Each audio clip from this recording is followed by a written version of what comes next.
They expected me to cry, to collapse, to apologize for not breaking the way they wanted.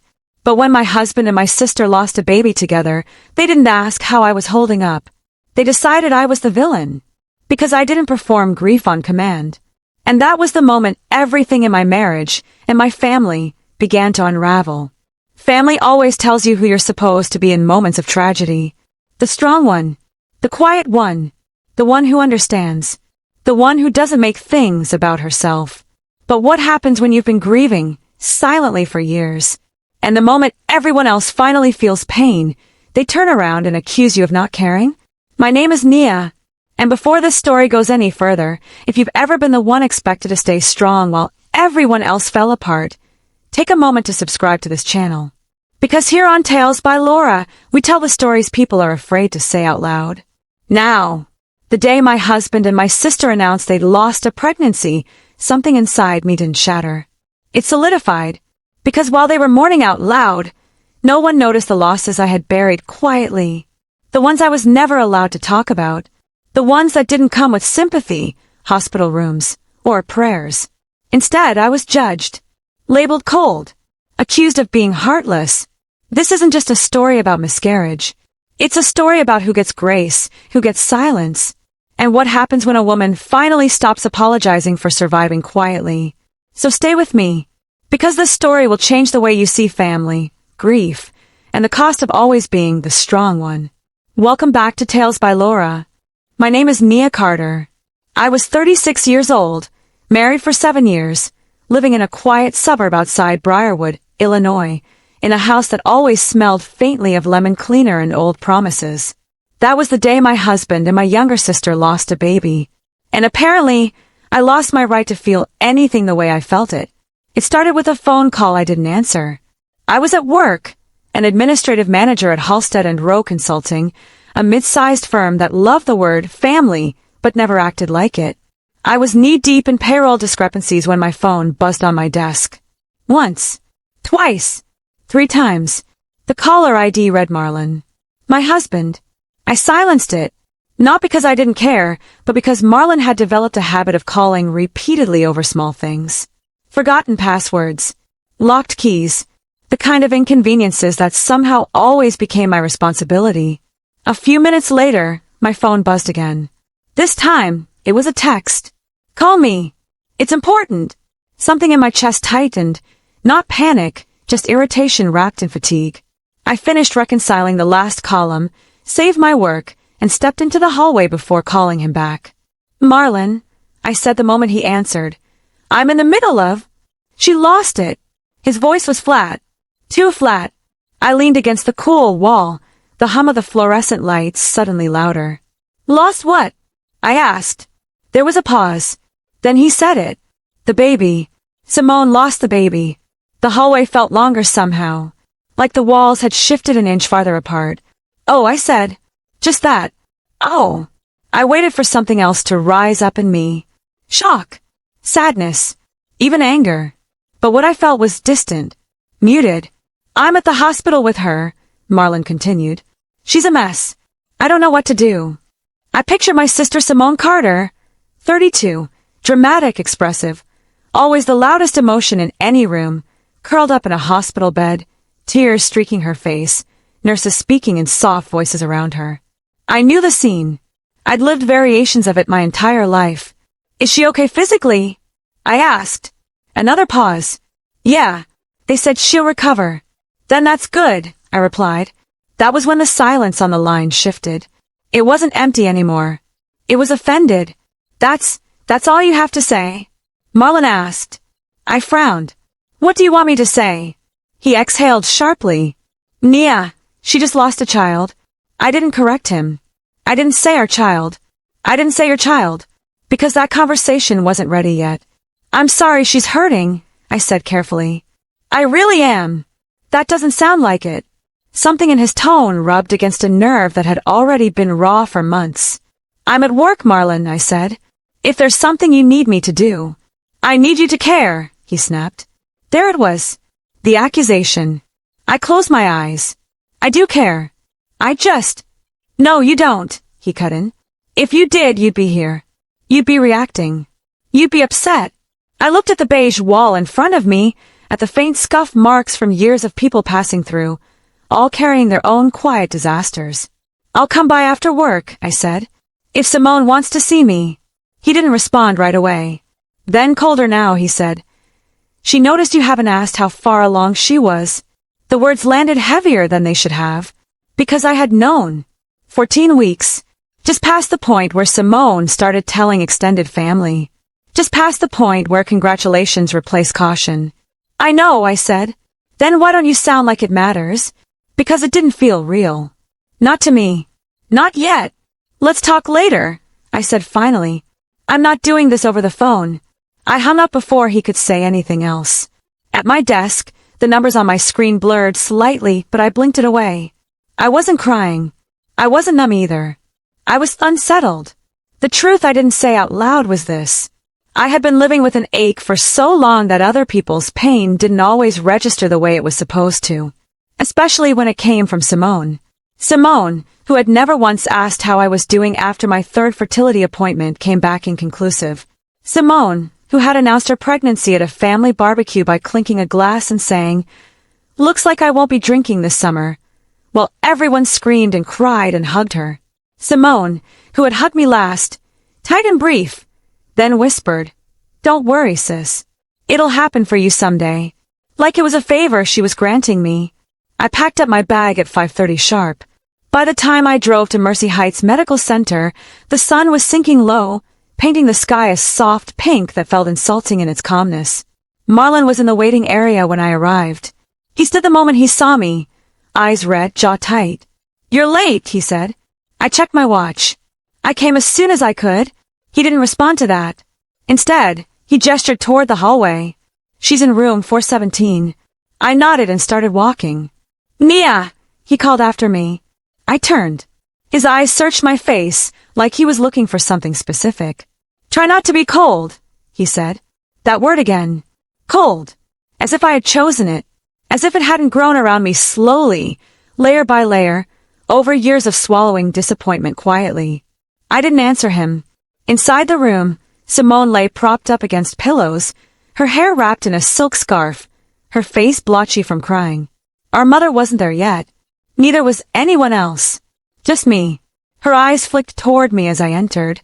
For a moment, we just looked at each other. Then she started crying again. And everyone, my husband included, expected me to break with her. But I didn't. I walked to the side of the bed and placed my hand gently on the railing. "I'm sorry this happened," I said softly. She looked at me through tears. "That's it?" she asked. The question hung in the air like a challenge. I swallowed. "I don't know what else you want me to say," I replied honestly. Her face hardened. And in that moment, I felt it. The shift. The beginning of the story everyone else would tell about me. The sister who didn't care. The wife who showed no emotion. The woman who failed to grieve properly. What none of them realized was that this wasn't the start of my silence. By the time our mother arrived, Simone had already decided who I was in the story. Mom. Loretta Carter, 61, deeply religious, always dressed like she was coming from or going to church. Enter the room with swollen eyes and a hand clutching her purse like it was a lifeline. "Oh, my baby," she cried, rushing to Simone's bedside. Simone collapsed into her arms instantly, sobbing louder now, her grief amplified by an audience. I stepped back, giving them space. That was my second mistake.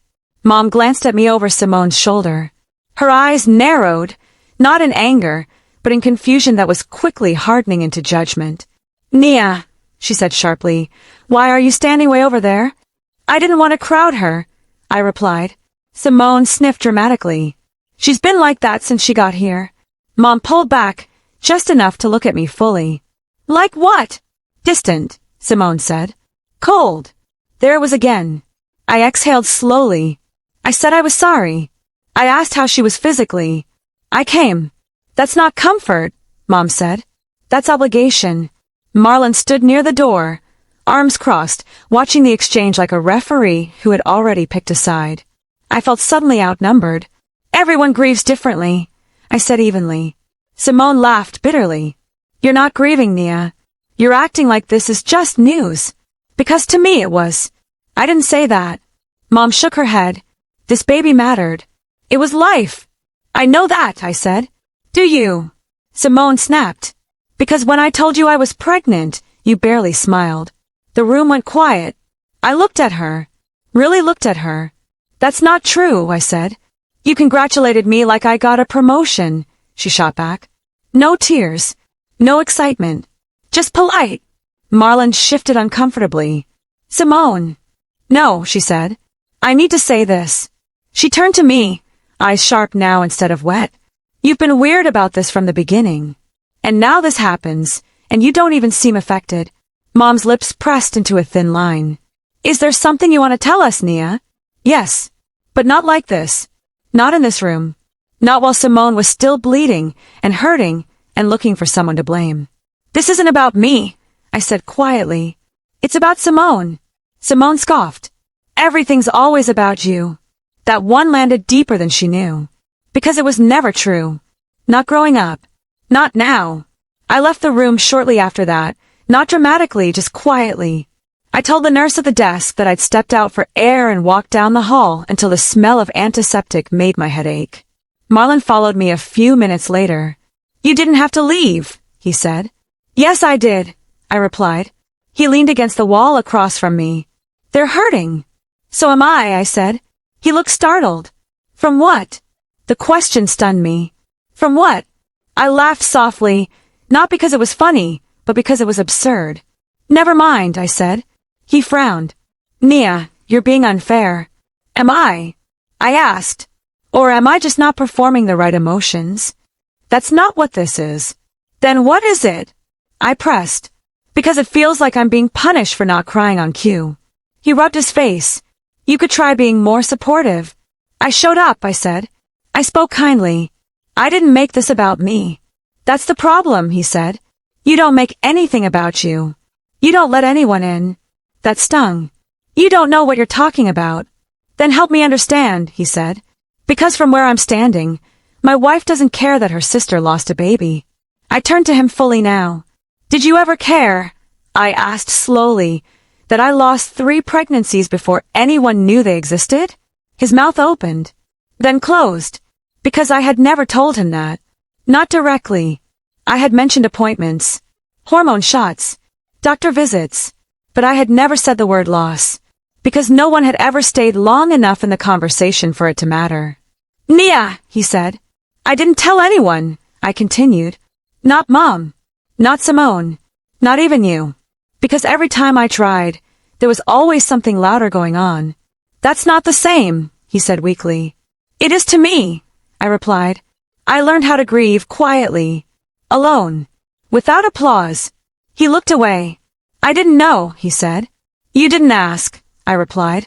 That night, I went home alone. Marlon stayed with Simone, to make sure she wasn't by herself. Another decision made without consulting me. I slept on my side of the bed, staring at the ceiling, replaying the day over and over. By morning, my phone was filled with messages. From Mom. From an aunt. From a cousin I barely spoke to. All variations of the same theme. Be there for your sister. This isn't about you. Family needs you right now. Not one message asked how I was holding up. By noon, Simone posted a photo on social media. A hospital bracelet. A caption about loss and broken dreams. And a line at the end that read, some people show you who they really are in moments like this. I didn't comment, but everyone knew who she meant. And just like that, the narrative was set. I didn't respond to Simone's post.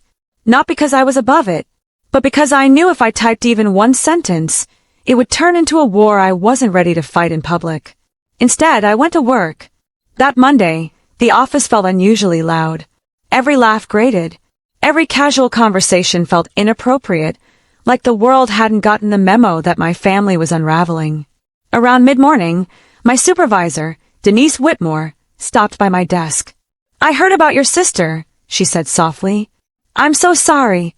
I nodded. Thank you. She hesitated. If you need to take time off. I'm okay, I said. Her eyebrows lifted slightly. Are you sure? Yes. She didn't push, but the look lingered, the same look everyone had been giving me. The one that said, you're handling this wrong. By lunchtime, my phone buzzed again. A group chat I hadn't asked to be in. Carter family updates. Mom had added me, Simone, Marlon, and 3 extended relatives. The first message was from Mom. Simone will be staying with us for a while. She needs support and peace. Marlon responded almost immediately. I'll help however I can. Simone sent a heart emoji. Then Mom again. Nia, it would mean a lot if you could come by this evening. She needs her sister. I stared at the screen for a long moment, then typed. I can stop by briefly. The response was instant. Briefly. Simone, this isn't something you schedule. Mom. I put my phone face down and finished my sandwich. That evening, I drove to my parents' house, the same brick home in Eastwood Heights we'd grown up in, where Simone's room was still painted soft lavender, and mine had been converted into a storage space the moment I moved out. Simone was on the couch when I arrived, wrapped in a blanket, Mom hovering nearby like a nurse on duty. Marlon sat beside her. Not beside me. I stood near the doorway. Hey, I said. Simone didn't look up. Mom did. Sit down, Nia.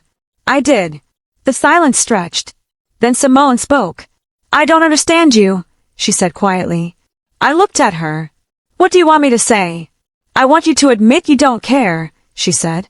Because that would hurt less than pretending you do. Mom gasped. Simone. No, Simone continued. I need to say this. Ever since I told you I was pregnant, you've been off. Like my joy was an inconvenience. That's not fair, I said. Isn't it? She asked. You've been trying for years. And then it just happened for me. There it was.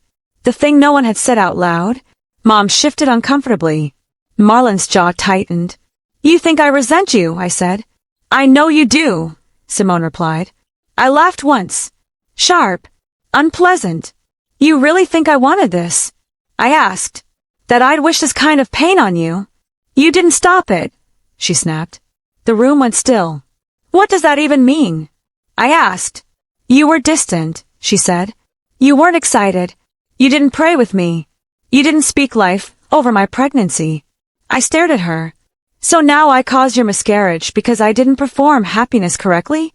Mom stood up. Nia, that's not what she means. That's exactly what she means, I replied. Marlon finally spoke. You could have been more supportive. I turned to him slowly. You knew about my losses. His face flushed. You mentioned fertility issues. That's not the same as. It is when no one listens long enough for the details, I said. Simone sat up straighter. So this is about you now? No, I said firmly. This is about truth. I stood. For years, I swallowed my disappointment, so I wouldn't make anyone uncomfortable. I showed up smiling. I celebrated everyone else. And when it didn't happen for me, I grieved quietly because I didn't think my pain mattered. Mom looked away. I'm not cold, I continued. I'm tired, and I'm done apologizing for not bleeding out loud. Simone's eyes filled again, but this time with anger. Get out, she said. Mom didn't stop her. Marlon didn't defend me. I left. That night, Marlon didn't come home. He texted instead. You embarrassed her. I stared at the message, then replied, You abandoned me. He didn't respond. 2 days later, I received an email from an address I didn't recognize. Subject: Counseling appointment confirmation. I opened it. It was for marriage counseling. Scheduled by Marlon. Without asking me. That's when I realized something important. This wasn't about grief anymore. This was about control. And I had been silent for far too long. I didn't go to the counseling appointment. Not because I was afraid of what would come up, but because I was done letting decisions about my life be made without me in the room. Marlon came home that night around 9. I was sitting at the dining table with my laptop open, bills neatly stacked to one side, a mug of tea untouched beside me. Calm doesn't always mean peace, but I looked calm. He paused when he saw me. You didn't go, he said. No, I replied. I didn't. He sighed, setting his keys down like he was already exhausted by me. Nia, this is exactly what I'm talking about. You shut down instead of working through things. I looked up at him. You scheduled counseling like I was a problem to be fixed. I scheduled it because our marriage is struggling. Our marriage has been struggling, I said. Because you keep choosing everyone else's feelings over mine. That's not fair. Isn't it? I asked. You stayed at my sister's house for 2 nights. You didn't check if I was okay. You didn't ask how I was sleeping. You just assumed I'd wait. He rubbed the back of his neck. She needed me. And I didn't. I asked quietly. He didn't answer. That silence told me everything. I've been thinking, I continued, about us. About the last few years. He stiffened. What about them? About how every time something hurts me, it becomes an inconvenience. About how my grief gets minimized because it doesn't come with a hospital bracelet or a Facebook post. That's not what this is. It is, I said. And I think you know it.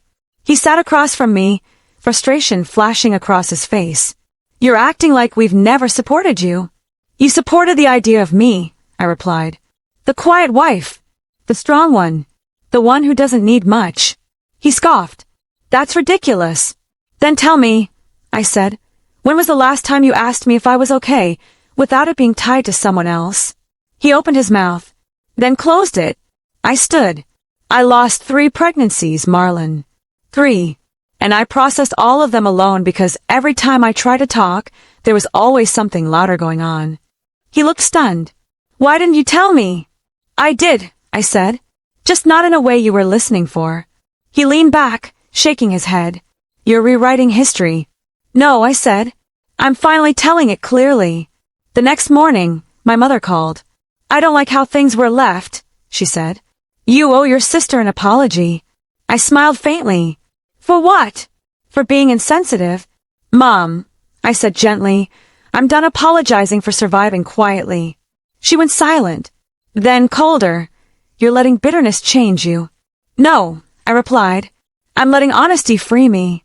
2 days later, Simone blocked me. Not just on social media, but on her phone too.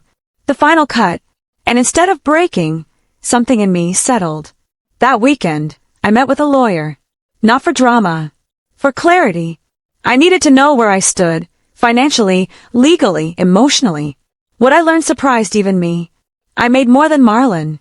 I owned more than I realized. And I had been carrying the emotional weight of a marriage that no longer protected me.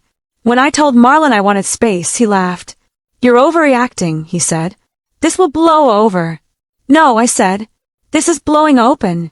I moved into a short-term apartment near my office. Quiet. Clean. Mine. The first night alone, I cried, not from grief, but from relief. No one watching. No one measuring my reaction. No one telling me how to feel. Just me. For the first time in years. Peace doesn't arrive loudly. It doesn't announce itself or knock. It slips in quietly, usually after you've finally stopped fighting to be understood. My apartment became my refuge. Mornings were slower. Coffee tasted better. I slept through the night without bracing myself for disappointment. For the first time in years, my body wasn't tense for no reason. Marlon called every few days at first. Not to ask how I was. To ask when I was coming back. You're making this bigger than it needs to be, he said during one call. Families go through things. I agree, I replied. And sometimes they break. He didn't like that answer. A week later, my mother showed up at my door unannounced. She stood there with her purse clutched tight, eyes sharp, mouth already prepared for a lecture. You've gone too far, she said. I stepped aside and let her in. We sat across from each other in my small living room. No pictures of family on the walls, she observed. Not yet, I replied. She sighed. Simone is still grieving. And you're acting like none of this matters. I looked at her steadily. I'm acting like I matter. She scoffed. This is selfishness, Nia. No, I said calmly. This is boundaries. Her voice rose. You're punishing everyone because you didn't get what you wanted. That old accusation. I leaned forward. I didn't punish Simone. I didn't cause her loss. And I didn't fail her by not breaking the way she expected me to. Mom shook her head. Family shows up. I did, I said. What I didn't do was disappear. That stopped her. I showed up honestly, I continued. And that made everyone uncomfortable. She didn't respond. When she left, she didn't hug me. But she didn't argue either. 2 weeks later, Marlon asked to meet. We sat in a quiet cafe near downtown, neutral ground. He looked tired. So, he said, what happens now? I filed for separation, I replied. His eyes widened. You're serious. I've never been more serious. This is because of Simone, he said. No, I corrected. This is because of you. He frowned. Me. You chose silence when I needed partnership. You chose optics over truth. And you only valued my pain when it was convenient. He opened his mouth to argue, then stopped. Because this time, I wasn't explaining myself. I hope Simone heals, I added. Truly. I wouldn't wish that pain on anyone. Then why don't you reach out? He asked. Because she doesn't want my truth, I said. She wants my guilt. And I was done offering it. Months passed. The separation became permanent. The story my family told about me didn't change, but my relationship to it did. I wasn't cold. I wasn't heartless. I wasn't cruel. I was a woman who had learned that grief doesn't need an audience to be real. One afternoon, a message came through. From Simone. Just 2 words. I'm sorry. I stared at it for a long time. Then replied, I hope you're healing.